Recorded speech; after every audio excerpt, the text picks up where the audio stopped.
And there seems to be valves to the left. And that does appear to be no point drains. Yep. So there's the drains over there, yeah. Oh, I was right. Just open the valve.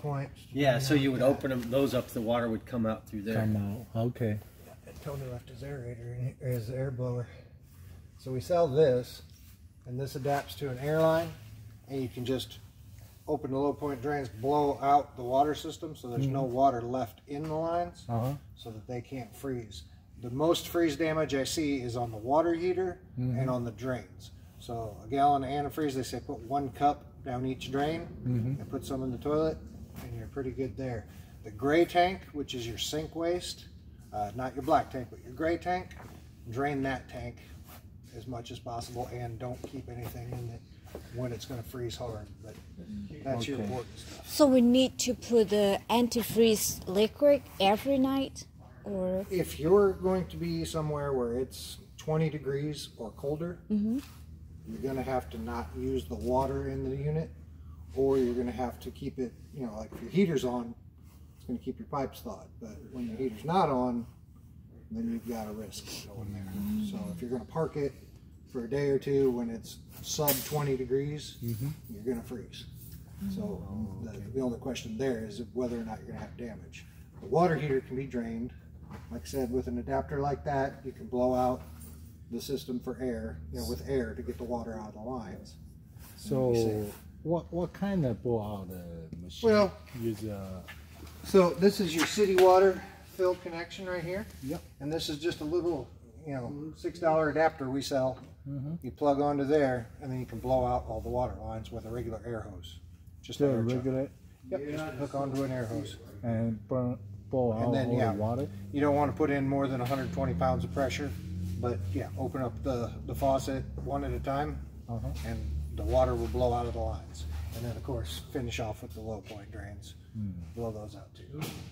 But like I see a lot of these get froze in the winter time because they weren't drained.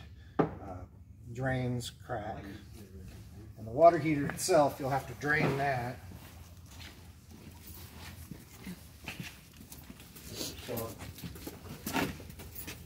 So this plug goes in the water heater, and that's, you know, when you're filled. I mean, when you want to empty it out, you'd actually pull this, let the water drain out of the tank. Oh, okay.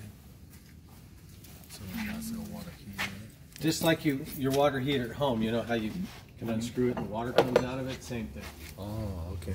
actually we didn't do it before We never do at it. home.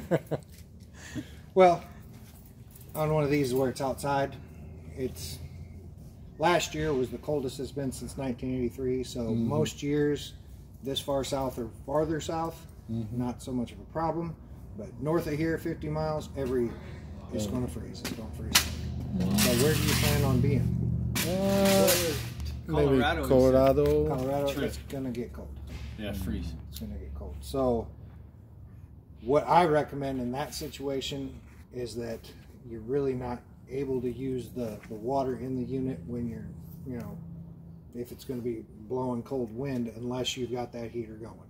If you've got that heater going, the unit's 80 degrees, 70 degrees inside, you're going to be okay. But you leave it parked for 6 hours, especially in Colorado where it might be 5 degrees out, you're going to freeze stuff. So you'd want to drain that tank and get the low point drains open.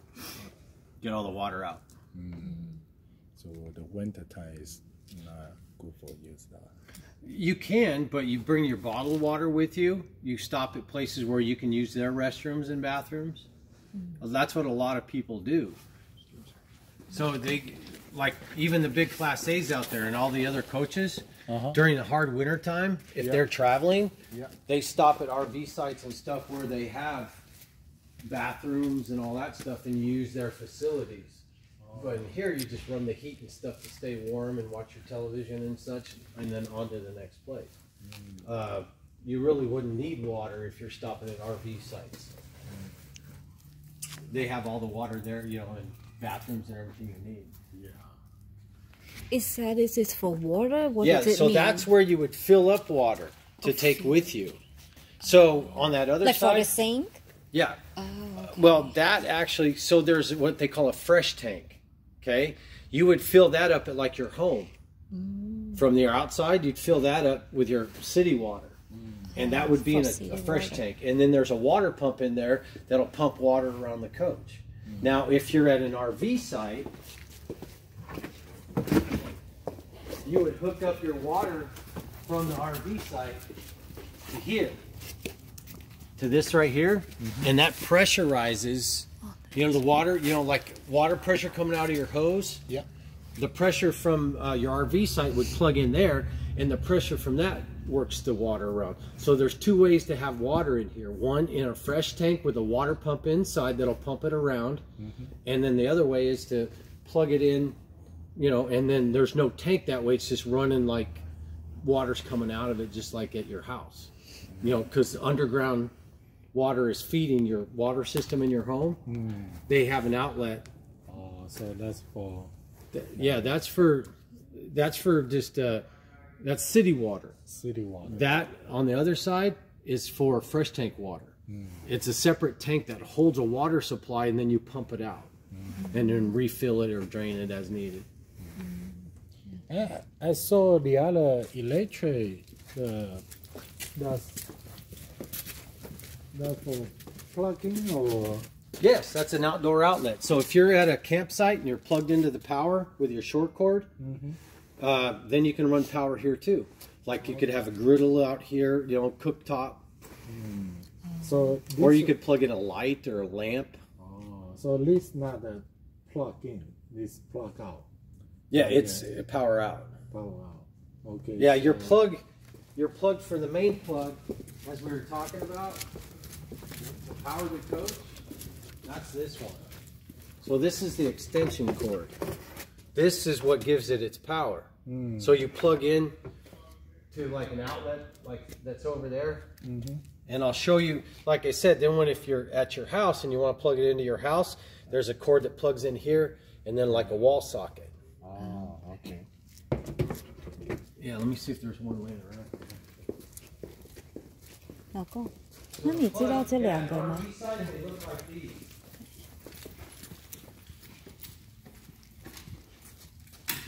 See that? That's what would be at the RV site to plug into. Okay. So that cord would plug into the power. That's your exterior power cord. Then those other outlets, that cord would feed the other outlets in the coach. Okay. And I could show you, let me see if I can find another one. Yeah, there's different cords, but I don't see one laying. Yeah, there it is. Oh, so See, that plugs into your house. Oh, so we just need this one for plugging the house. Right, so you would connect this one here.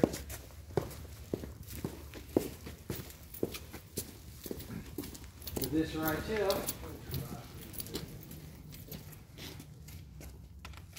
And then plug it into your house. Oh, okay. Then you'd have power throughout the coach. Then if you're, like I said, if you were nowhere near power, but you wanted to stop and see some sights but wanted power, that's what the generator's for. Then the generator will run all the lights and everything. Okay. Do you know what is this for? Here is this is storage. Oh, storage. Yeah, Okay. Clip. Oh, this is clear. Yeah, that way you're not having to sit there and hold it. This is storage, and then this is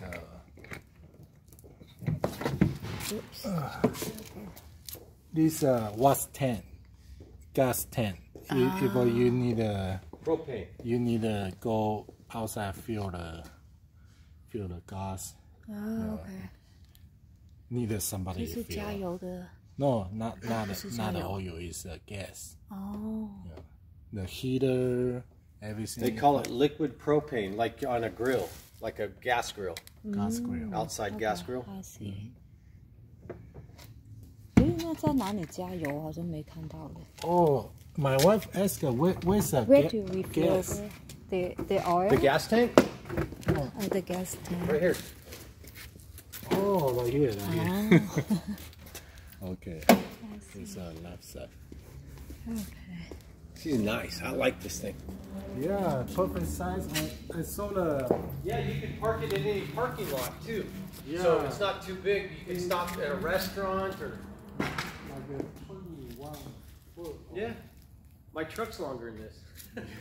My truck's 23 feet. Yeah. Is the screen can separate from the door? Yes. Will you show us? Oh, this is easy. Yeah. I see. And then you And then can we close can it from close the it. inside so bugs don't get in. Uh-huh. And then it clicks right back into place right there. Oh, okay. Gotcha. So if we open the door from the inside, we pull that up. Right, and then this is your deadbolt, like in your house, like deadbolt lock. So if you guys are out, you know, sleeping, that's your outside lock. So then, Outside can. yeah, it's a deadbolt. Okay. So they have two. Yeah, there's two locks on it. That one there, Okay. Oh, okay. Gotcha. and then this locks the handle. Oh, okay. I see. Too much for me. Like a little house. Yeah. It's big. Yeah, you're right. It's a little house on wheels. It seems so many details. That's it. Yeah, it's another storage right there, so you can put other stuff stored. Okay. That's your generator back there, freshwater tank. That's for the fridge. The fridge runs on gas or electric. So it'll run on LP, you know, liquid propane. It'll actually cool with liquid propane also. And then when you plug it into like an outlet, then it'll run on electric. okay, so that's for fridge. Yes. And the fridge, if when we driving, the fridge is automatic, it's work. Yes. If we go camping and plug in, and it will work all the time. Yes. Okay, fridge. Okay. So actually, will you please plug in the power so that we can try the electric, like the heater and also the AC? Sure. Thank you. Hey, Steve? Yeah? They want to hear the air conditioner, so I need to plug her in, but can we run the heater in it too? Just turn it on at the... Yeah.